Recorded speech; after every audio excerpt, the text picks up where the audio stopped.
مردوں اور عورتوں کے سجدے میں یہ فرق ہے کہ عورت زمین سے لگ کے سجدہ کرے، یعنی دونوں ٹانگیں ایک طرف سے نکال کے، چونکہ ایک حدیث میں ہے کہ ان یضمہما، دونوں کو ملا کے ایک طرف زمین سے پیٹ لگا دے۔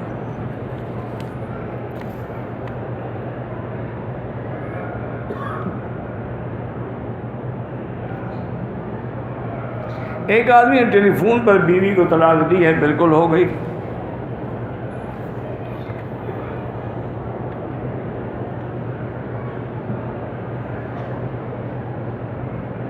کہتے ہیں کہ پاکستان میں لوگ بوڑھے ہونے کے باوجود بھی، اللہ معاف کرے، وہ حضرت لوط علیہ السلام کے زمانے میں جو گناہ تھا لواطت کا، وہ اس میں مبتلا۔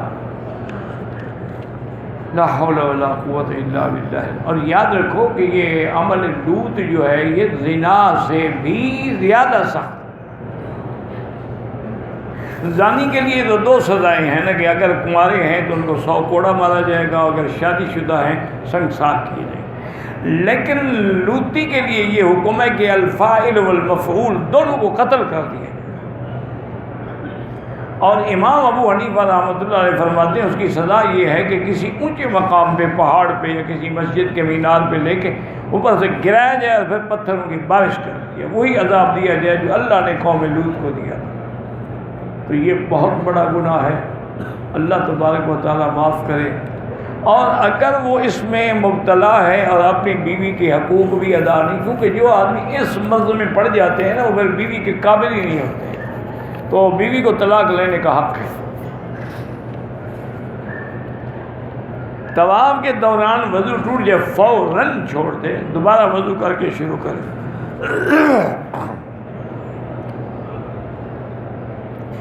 میری شادی کو 2 سال ہو گئے، ابھی تک اولاد نہیں ہے۔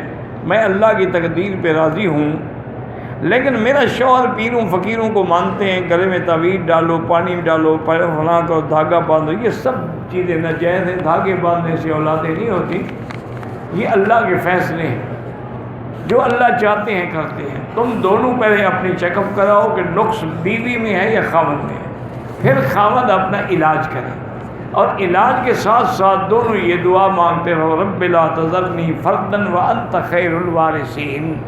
اگر یہ دعا مانگتے رہیں گے انشاءاللہ اللہ اولاد دیں گے۔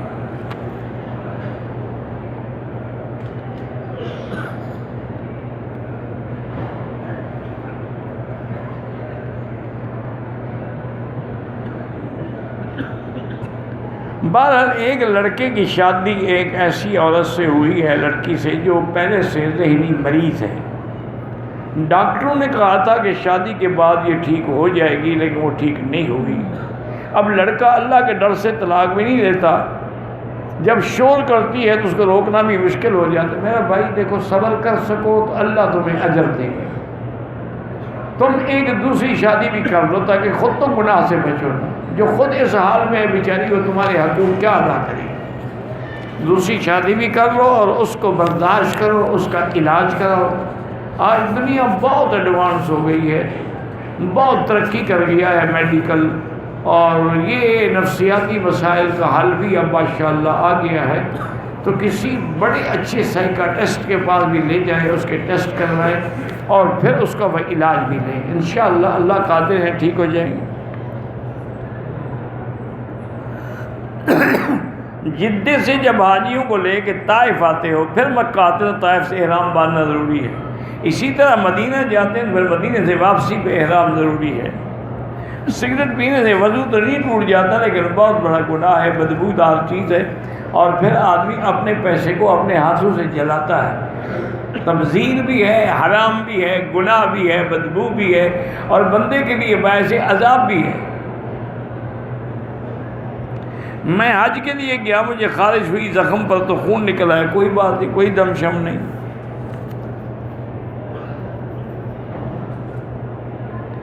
ائمہ اربعہ کے نزدیک جو ہے نا جی، امام ابو حنیفہ رحمۃ اللہ علیہ کے نزدیک تو جمعہ سے پہلے 4 سنتیں جیسے ظہر سے پہلے ہیں، لیکن بعد میں 2 کے بجائے بھی 4 سنتیں ہیں۔ باقی ائمہ فرماتے ہیں پہلے بھی 2 اور بعد میں بھی 2۔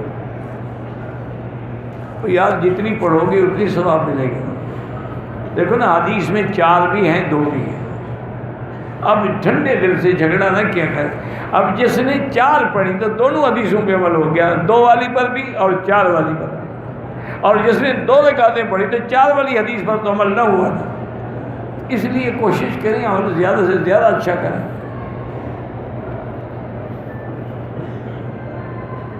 کہتے جی کسی سے چوری نکالنی ہے اس کو قرآن کی قسم دے سکتے ہیں. بس جھوٹی باتیں ہیں, قرآن کی قسم کھا کے کیا کرے گا وہ.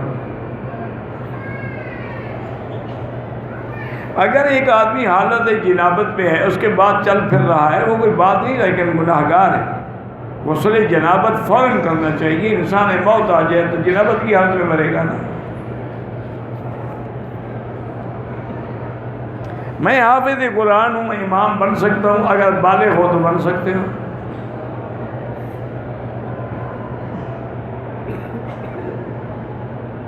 کہہ رہے میری عمر 26 سال ہے, غیر شادی شدہ ہوں, پیشاب کرنے کے بعد 4-5 گھنٹے تک قطرے آتے رہتے ہیں. کسی حکیم سے دوائی نہیں ہے, شادی کر لو ٹھیک ہو جاؤ. جب تک شادی نہیں کرو گے تو شہوت کو کنٹرول کرنے یہی نتیجے تو نکلیں گے. میں انڈیا سے ہوں, پریشانی میں ہوں, حسبنا اللہ و نعم الوکیل پڑھا کرو. ہمارے گاؤں میں شیعہ آبادی ہے, ان کے غمی وغیرہ میں جا سکیں بالکل جا سکتے ہیں, لیکن کوشش یہ کریں کہ تعلق قلبی نہ ہو. چونکہ جو حضور کے صحابہ کے دشمن ہیں وہ ہمارے دوست تو نہیں بن سکتے نا. صحابہ کے دوست نہ بن سکے ہمارے کیا بنیں گے.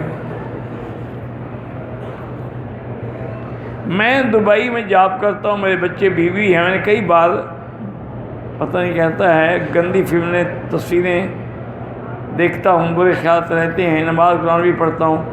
یعنی تم الرحمن کو بھی اور شیطان کو دونوں کو راضی کرنے کی کوشش کریں. قرآن بھی پڑھتا رہتا ہے, گندی فلمیں بھی دیکھتا رہتا ہے. انا للہ و انا الیہ راجعون. توبہ کرو اللہ کے بندے.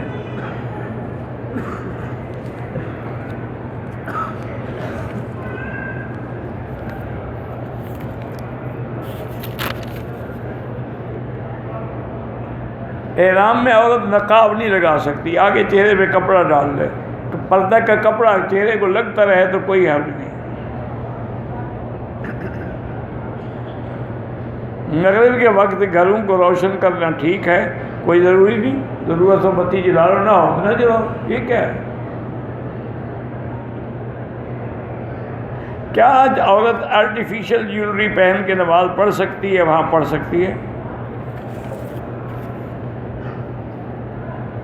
عیسائیوں کو قربانی کا گوشت دے سکتے ہیں؟ ہاں دے سکتے ہیں, اگر مسلمان نہ ہوں تو.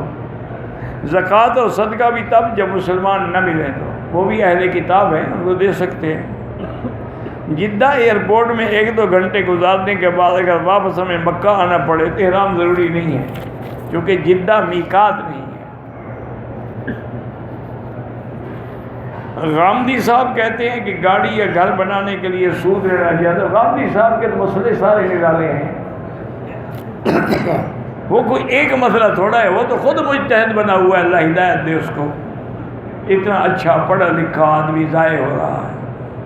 روز ایک نیا مسئلہ گھر لیتا ہے. بالکل ناجائز ہے سود لینا. بیر روا کا پانی بالکل جہاں سے حضور نے پانی پیا ہو وہ شفا ہے. انبیاء کی قبر کی زندگی کا قائل نہیں, کوئی بات نہیں, اللہ ہدایت دے. کوئی کفر اسلام کی جنگ تو نہیں ہے. بعض قائل ہیں بعض نہیں ہے.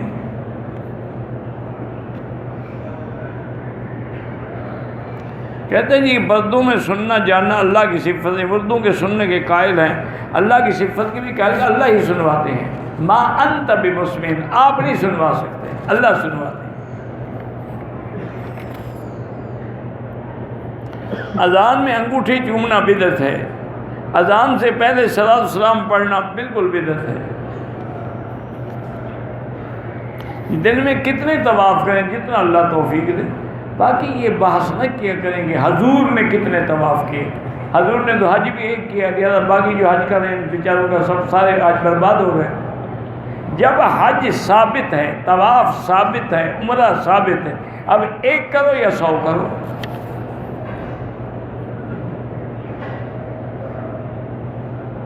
بالکل یہ حدیث صحیح ہے کہ جس آدمی نے اپنے باپ کے بغیر کسی دوسرے کو باپ بنایا, یعنی اپنے نسب کو بدل ڈالا تو وہ جہنمی ہے.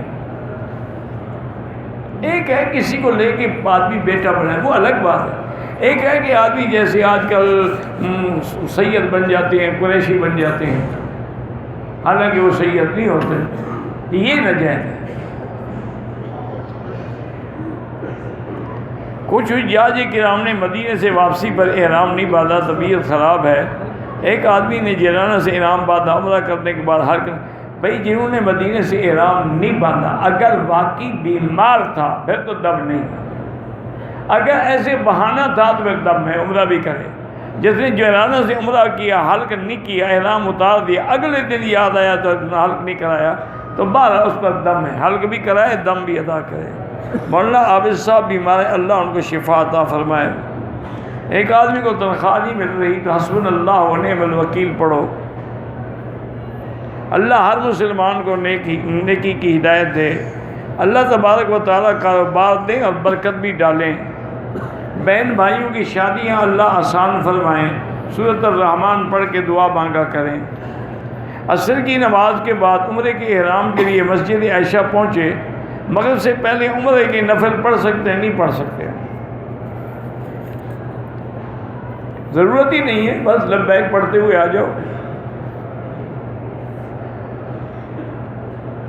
کہتے ہیں کہ تبلیغ والے بھی 7 مہینے 6 مہینے یا اس سے زیادہ کے چلے پہ نکلتے ہیں، میرا خیال تو یہ ہے کہ وہ اپنا اہتمام کرتے ہیں، باقی اللہ عالم، اگر نہیں کرتے تو ان کو بھی کرنا چاہیے۔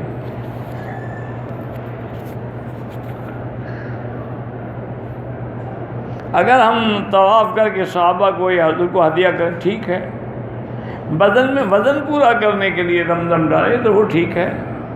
اللہ ہر مسلمان کو صراط مستقیم پہ چلائے۔ ہم شکار کرتے ہیں، بندوق چھرے آر پار ہو جاتے ہیں، خون بھی نکل آتا ہے، اگر پہلے جانے سے پہلے وہ جانور یا پرندہ مر جائے وہ حرام ہے۔ اگر 40 نمازیں پوری کرنی ہوں، ایک نماز میں 3 رکعت نکل گئے، انشاءاللہ 40 شمار ہوں گی، لیکن افضل حکم یہی ہے کہ آدمی تکبیر اولیٰ میں پہنچ جائے۔ داڑھی واجب ہے اور منڈانے والا فاسق ہے۔ عورت نماز جنازہ پڑھ سکتی ہے؟ بالکل پڑھ سکتی ہے، اگر موجود ہو۔ جنازہ پڑھنے کے لیے ہوٹل سے نہیں آئے گی۔ مسجد جیرانہ سے احرام باندھا، صفا مروہ کے بعد ہوٹل میں احرام کی چادریں کھلی، لنگی پہنی، سر منڈوایا، ٹھیک ہے، کوئی بات نہیں۔ کوئی آدمی بغیر نیت عمرے کے لیے طائف جائے، عمرہ نہ کریں، دم پڑ جائے گی۔ میرے والد صاحب نے اللہ عالم جہاں تک میرا اندازہ ہے، چونکہ وہ مختلف انداز میں درس دیتے تھے، مثلاً وہ اس زمانے سے آ رہے تھے جب کہ موجودہ حکومت کے بادشاہوں کے والد کا زمانہ تھا، تو کبھی یہ ہوتا تھا 1 سال رہتے تھے پھر پاکستان چلے جاتے، کبھی آتے 2 سال رہ جاتے پھر چلے جاتے، کبھی آتے 3 سال رہ جاتے پھر چلے جاتے، اس طرح متعدد سفر کیے انہوں نے۔ پھر 1960 سے 1972 تک آنے کے بعد واپس ہی نہیں گئے، تو تقریباً مجموعی مدت 40 سال بنتی ہے۔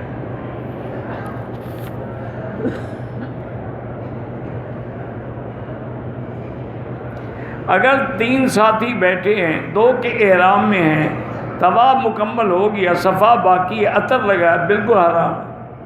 جب صفا باقی ہے تو عمرہ مکمل نہیں ہوا نا، عمرہ تب مکمل ہوگا جب صفا مروہ دوڑ کے حلق کرائے گا۔ حضور کے روضہ مبارک میں جب کھڑے ہوں سامنے تو وہاں بالکل اسی خطاب سے آپ سلام کریں گے، السلام علیکہ ایھا النبی ورحمۃ اللہ وبرکاتہ، الصلاۃ والسلام علیکہ یا رسول اللہ، الصلاۃ والسلام علیکہ یا حبیب اللہ، اشہد انک قد بلغت الرسالۃ وادیت الامانۃ ونصحت الامہ فعبدت ربک حتی اتاک الیقین۔ بس آپ کو جو آتا ہے وہ سلام پڑھیں۔ حضور سے شفاعت نہیں مانگ سکتے، اللہ سے مانگیں گے۔ منزل پڑھتے ہوئے بھول جاتا ہوں، سر پہ ہاتھ رکھ کے یا قوی یا متین پڑھ کے اللہ سے دعا کیا کرو۔ پہلے عمرے کے لیے سر مڈانا ہے، دوسرے کے لیے ہر عمرے کے لیے سر مڈانا ہے، چاہے بال ہوں یا نہ ہوں اس طرح پھروانا ہے، کوئی گنجا ہو اس کو بھی اس طرح پھروانا ہے۔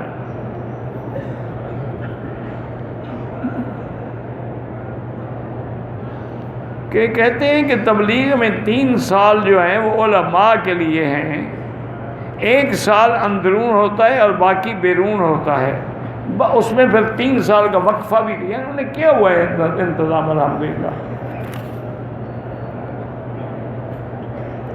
عمرے کے لیے کرنے کے بعد 1 چکر یا 2 چکر لگائے تو اس میں فرق نہیں پڑتا کس کے 2 چکر لگائے، طواف کے تو پھر طواف ہوا ہی نہیں، صفا مروہ کے 2 چکر لگائے پھر بھی عمرہ نہیں ہوا۔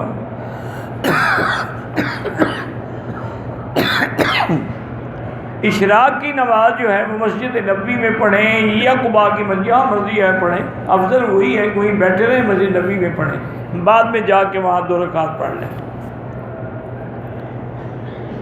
عصر کے بعد اگر طواف کریں 2 رکعت مغرب کے بعد پڑھیں۔ اپنے کمرے میں حرم سے پانی زمزم لے جائیں، بالکل لے جائیں۔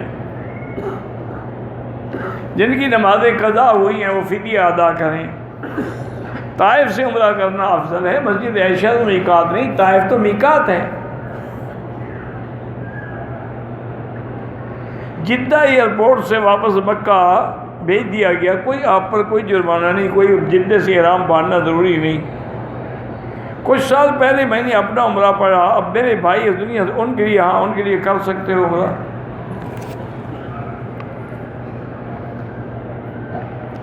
اسلام آباد سے ہم استنبول گئے، وہاں سے احرام باندھا، پھر جدہ سے، بالکل ٹھیک ہے، بغیر تصریح کے بھی حج ہو جاتا ہے، انشاءاللہ ہو جائے گا، لیکن قانون نہ توڑا کریں۔ میری والدہ شگر کی مریضہ ہے، اللہ شفا عطا فرمائے۔ میرا بہنوئی اپنے گھر کے اخراجات جان بوجھ کے پورا نہیں کرتا، اللہ اس کو ہدایت دے، وہ قیامت میں پکڑا جائے گا۔ یہی ہے نا کہ حضور نے فرمایا کہ بعض لوگ ایسے ہوں گے ہلاک الرجل علی ید اولاد، اولاد کی وجہ سے جہنم میں جائیں گے، بعض بیوی بچوں کی وجہ سے جہنم میں جائیں گے۔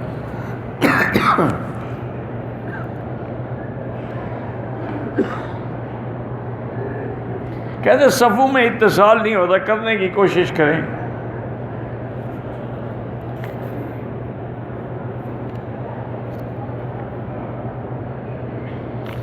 اللہ کے آگے جو علماء وسیلے کو جائز سمجھتے ہیں وہ جانیں، لیکن جمہور کا مسئلہ یہی ہے کہ بغیر وسیلے کے اللہ سے دعا کریں، اور اس کا حل یہ ہے کہ آپ مولویوں پہ نہ جائیں، نہ مجھ پہ نہ کسی اور پہ، قرآن شریف کھول کے بیٹھ جائیں۔ قرآن میں جتنی دعائیں ہیں دیکھیں کسی میں وسیلہ ہے، اگر ہے تو پکڑا کرو، نہیں ہے تو نہ پکڑا کرو۔ آدم علیہ السلام نے دعا مانگی ربنا ظلمنا انفسنا، حضرت یونس نے مانگی لا الہ الا انت سبحانک انی کنت من الظالمین، ایوب علیہ السلام نے مانگی رب انی مسنی الضر وانت ارحم الراحمین، حضرت نوح نے مانگی رب انی مغلوب فانتصر، صرف اللہ سے مانگی ہے۔ ایک آدمی سے میں نے ریال قرض لیا ہے، واپس جا کے ریال دوں گا یا پھر ریال دیں گے۔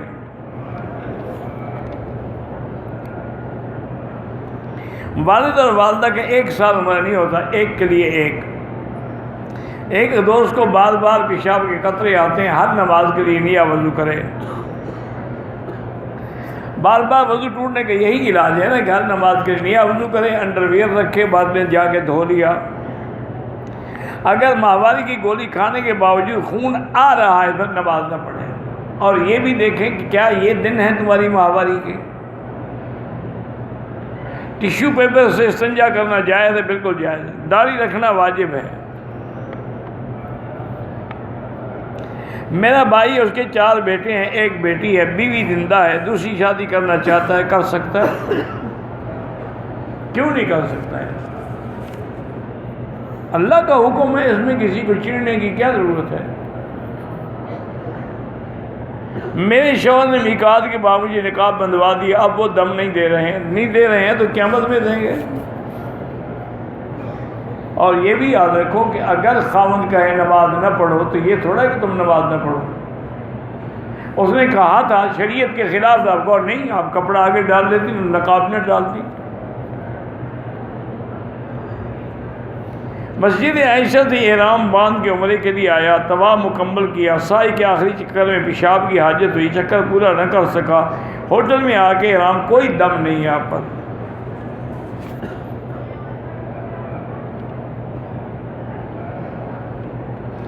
کہتے ہیں کہ میاں بیوی اگر آپس میں ملیں اور اسی ناپاکی کی حالت میں بچہ دودھ پینے والا رونے لگ جائے تو اس کو اسی حالت میں بھی دودھ پلا سکتی ہے، لیکن بہتر یہی ہوتا ہے کہ جلدی جلدی وضو کر لے اور اس کے بعد اس کو دودھ پلائے۔ غسل گھر سے کر لیں اور نیت مسجد عائشہ جا کے کریں، بالکل ٹھیک ہے۔ اگر کوئی آدمی خودکشی کرے اس کا جنازہ پڑھنا جائز ہے، وہ کافر تو نہیں ہے، گناہ گار ہے۔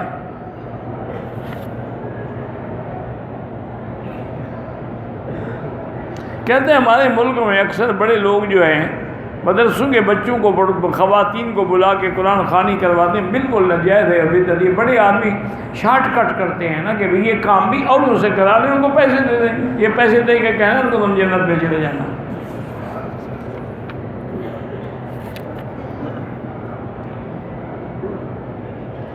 معراج کا سفر اور اسراء کا سفر ایک ہے، پہلا براق پہ ہے، اس کے بعد عروج ہے۔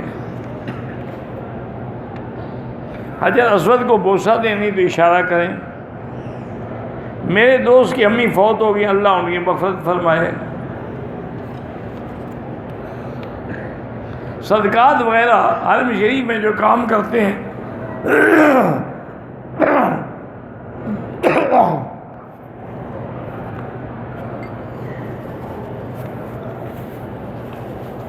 بالکل ان کو دے سکتے ہیں، بلکہ وہ زیادہ مستحق ہیں کہ وہ کسی سے سوال نہیں کرتے۔ اگر ایک آدمی نے حالت احرام میں بغیر ارادے کے ایسے دو تین بال ناک سے نکال لیے، کچھ بھی نہیں ہوتا۔ ایک آدمی نے مسجد عائشہ سے احرام باندھا ہے، دوسرا کرنا چاہتا ہے تو کر سکتا ہے۔ واللہ المستعان کا معنی اللہ مدد کرنے والے ہیں۔ بڑے اور چھوٹے عمرے کا کوئی تصور نہیں ہے، قریب ہے تو چھوٹا ہو گیا، تھوڑا دور ہے تو بڑا ہو گیا۔ وضو ٹوٹتا ہے کہ اگر آپ کے قطرے جو ہیں باہر نکل کے آ جائیں، مثانے سے داخل ہونے میں نہیں ٹوٹتے ہیں، باہر جب نکلیں گے تو وضو ٹوٹ جائے گا۔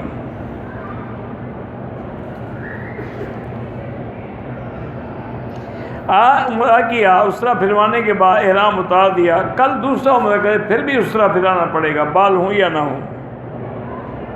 عورت عمرے اور طواف میں چہرہ کھلا نہ رکھے، آگے کپڑا لٹکا دے۔ یہاں کے لوگ جو یہاں فقہ حنبلی پہ عمل کرتے ہیں۔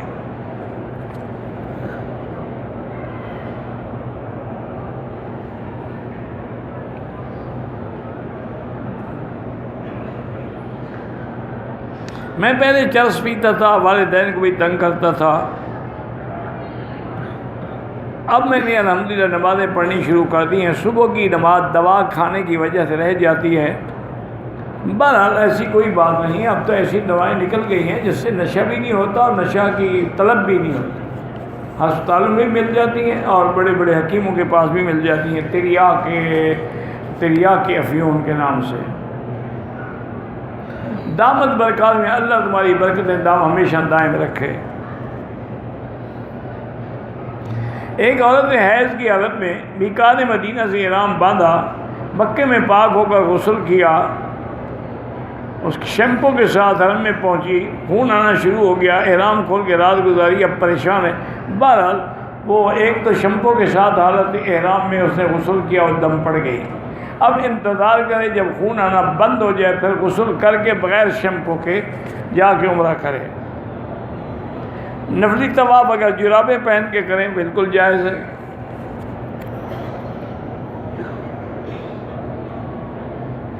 ہندوستان کے مسلمانوں کے لیے بھی ہمیشہ دعا کرتے ہیں، مسلمانوں سے کیا اختلاف ہے، ہمیشہ کشمیر کے لیے دعا کرتے ہیں، گجرات کے مسلمانوں کے لیے، سعودی کے تمام مسلمانوں کے لیے دعا کرتے ہیں، پاکستان پورے ملک کے لیے کرتے ہیں، ہندوستان کے مسلمانوں کے لیے کرتے ہیں۔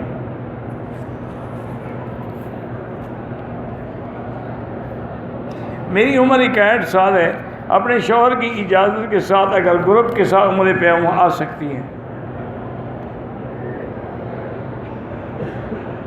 اگر عمرے کی نیت کرنے کے بعد طواف کے دوران اپنا دوپٹہ ٹھیک کرتے 2-4 بال نکل گئے کچھ نہیں ہوتا، دم کا معنی ہی ایک بکری ہوتی ہے۔ میرا بھائی گونگا ہے، بالکل بہرا ہے، کچھ نہیں سنتا، نماز وغیرہ کی سختی کریں بالکل کریں، اشارے سے پڑھ سکتا ہے۔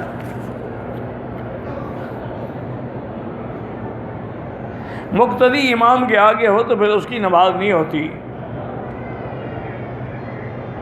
پاکستان سے آپ کا مہمان آیا ہے تو مجھے مل لے درس کے بعد۔ مدینہ منورہ میں 40 نمازیں ترتیب سے پڑھی جائیں، بلکہ کوشش یہ کریں کہ تکبیر اولیٰ بھی نہ چھوٹے۔ کوئی لڑکی اپنے مرد استاد کو سلام کرے بغیر پردے کے ناجائز ہے۔ نامحرم کو بھی سلام نہ کریں۔ کفیل کی بیوی ہے، اس کو میں گاڑی میں مدرسے لے کے جاتا ہوں، وہ سلام کرتی ہے تو دل میں جواب دے دیا کریں۔ واجب طواف میں جو ممانعت ہے، نفلی وہی بالکل طواف ایک ہوتا ہے، چاہے واجب ہو، فرض ہو یا نفلی ہو۔ جرابوں پہ مسح ناجائز ہے، اگر چمڑے کی ہوں، موزے ہوں تو پھر جائز ہے، واللہ اعلم۔ اللہم صلی علی سیدنا محمد وعلی آل سیدنا محمد وبارک وسلم۔ یا اللہ یا رحمان یا رحیم یا حی یا قیوم یا ذی الجلال والاکرام۔ اللہم انا نسألک باسمائک الحسنی وصفاتک العلی۔ اللہم انک ملیک مقتدر ما تشاء من امر یکون۔ اللہم اسعدنا فی الدارین اقضی عنا الدین۔ اللہم کن لنا ولا تکن علینا۔ اللہم کن بنا رؤوفا رحیما ولا تجعلنا شقیا ولا محروما۔ اللہم لا تجعل مصیبتنا فی دیننا ولا تجعل الدنیا اکبر ہمنا ولا مبلغ علمنا ولا الی النار مصیرنا واجعل الجنۃ ہی دارنا وقرارنا۔ اللہم انصر الاسلام والمسلمین۔ اللہم احفظ سائر بلاد المسلمین وهذا البلد الامین فاجعل آمنا مطمئنا سخاء رخاء الی یوم الدین۔ یا اللہ بیماروں کو شفا عطا فرما۔ یا اللہ ہماری ظاہری باطنی روحانی جسمانی بیماریاں دور فرما۔